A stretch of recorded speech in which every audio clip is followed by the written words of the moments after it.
আসসালামু আলাইকুম ভিউয়ার্স, আশা করি আপনারা সবাই ভালো আছেন। আলহামদুলিল্লাহ আমরাও সবাই ভালো আছি।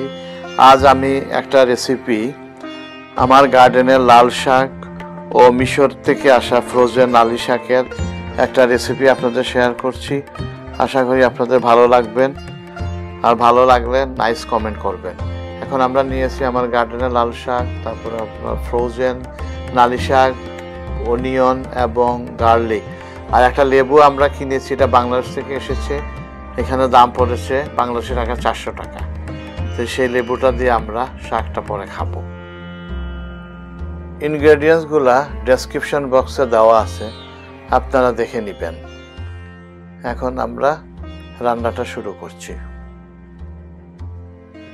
এখন আমরা নিয়েছি কাঁচামরিচ, পেঁয়াজ এবং রসুন কেটে, সামান্য লবণ, আমরা নিয়েছি কুকিং অয়েল এবং সামান্য ঘি।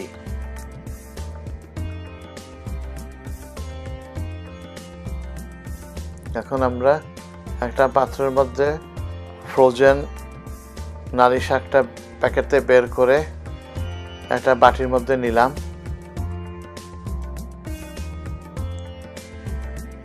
এখন আরেকটা আমরা ওপেন করে নিচ্ছি। 2 প্যাকেট আমরা নালি শাক নিলাম ফ্রোজেন অবস্থায়, এখন এটা ডিপ ফ্রোজ হয়ে গিয়েছে।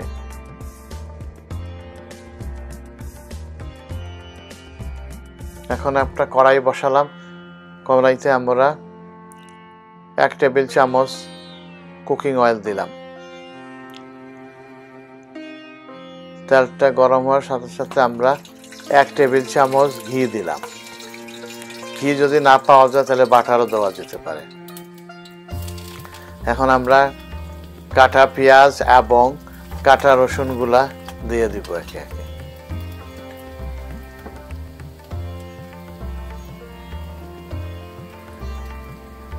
এখন আমরা পেঁয়াজ রসুন দিয়ে এখন এটাকে আমরা ভালো করে ভেজে নিচ্ছি।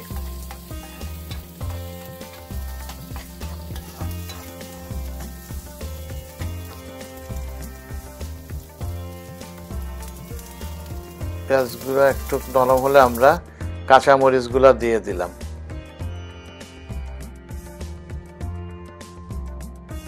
এখন ভালো করে আমরা নেড়ে নিচ্ছি। তারপরে আমরা লবণ দিলাম স্বাদ মতো, আপনারা বেশি খেলে বেশি, কম খেলে কম দিতে পারেন। এখন আমরা ভালো একটু নেড়ে দিচ্ছি। এখন আমরা নালি শাকগুলো দিয়ে দিলাম।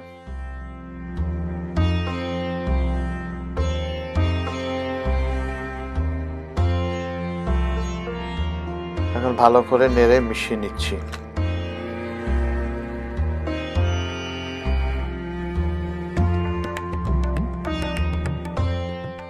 ভালো করে মিশানো হচ্ছে। আমরা এখন ঢেকে দিলাম। এখন আমরা লাল শাকগুলা কেটে নেওয়া হচ্ছে আস্তে আস্তে। এখন আমরা লাল শাক পাক করব।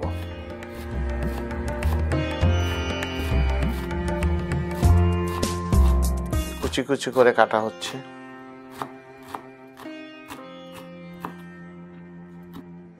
এখন ভালো করে শাকগুলা ধুয়ে নেওয়া হচ্ছে।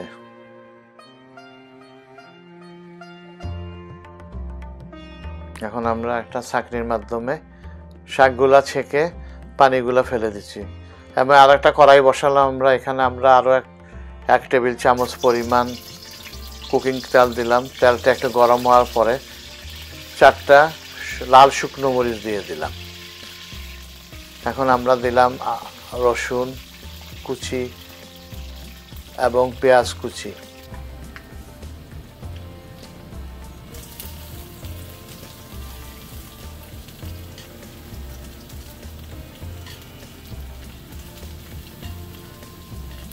এখন ভালো করে আমরা মিশিয়ে নিচ্ছি।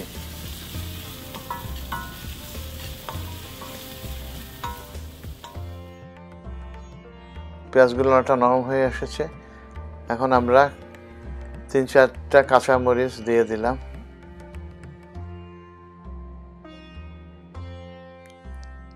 স্বাদ মতো লবণ দিয়ে দিলাম, আপনারা দিবেন আপনাদের আন্দাজ মতো।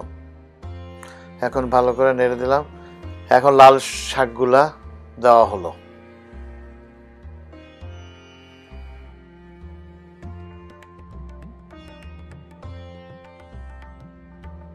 আমরা একটু নেড়ে নিচ্ছি, নেড়ে দিচ্ছি ভালো করে।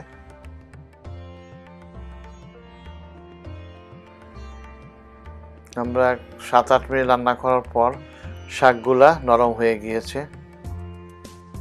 এখন আমাদের রান্নাটা যদি আপনাদের ভালো লাগে তাহলে লাইক করবেন, শেয়ার করবেন, আপনাদের সুন্দর কমেন্ট দিবেন, আর আমাদের চ্যানেলটা সাবস্ক্রাইব করবেন।